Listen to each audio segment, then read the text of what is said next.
მარტივად აგიხსნით. თუ თქვენ სურთ რომ თქვენმა შვილმა შეისწავლოს ქართული სიმღერა, ქართული გალობა, ცეკვა, საკრავები სრულყოფილად თავის ტრადიციების დაცვით.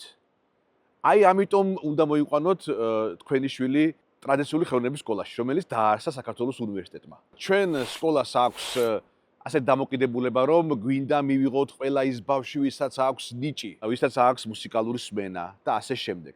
ამიტომ აუცილებლად იქნება გასაუბრება ჩვენთან და გასაუბრების შემდეგ ჩვენ მივიღებთ უკვე მოსწავლეს ჩვენ სკოლაში. ძალიან საინტერესო მეთოდი გვაქვს ცოდნის შეფასებით. ჯერ იმიტომ რომ საქმის კურსში ვიყოთ ბავშვი როგორ ვითარდება. გარკვეული პერიოდის შემდეგ, როდესაც ბავშვი აფთავრებს რაღაც ერთ ეტაპს, მათ უტარეთ სპეციალურ გამოცდას. გარკვეული ქულებით, რომელიც აფასებს ბავშვის მდგომარეობას. სწავლება არის სამეტაპიანი. პირველი ეტაპი არის მოსამზადებელი ეტაპი, სადაც მოდიან გარკვეული ასაკის ბავშვები. სადაც ისინი სწავლობენ ერთგვარ ანაბანას. შემდეგი ეტაპი უკვე მეორე ეტაპი.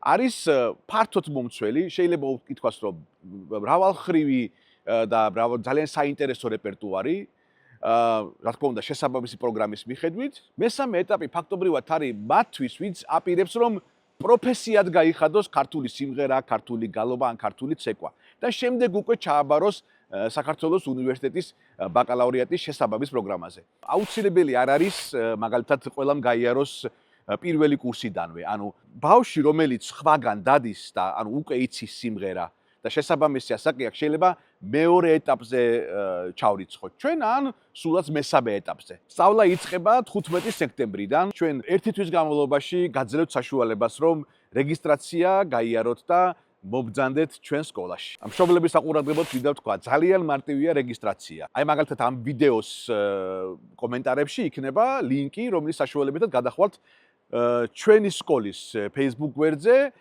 და პირდაპირ იქნება იქ ელექტრონული, ანუ ფორმა რეგისტრაციისა. გარდა ამისა, აქვე არის ტელეფონის ნომერი, რომელზეც შეგიძლიათ დარეკოთ და უბრალოდ რეგისტრაცია გაიაროთ ტელეფონის ნომრით.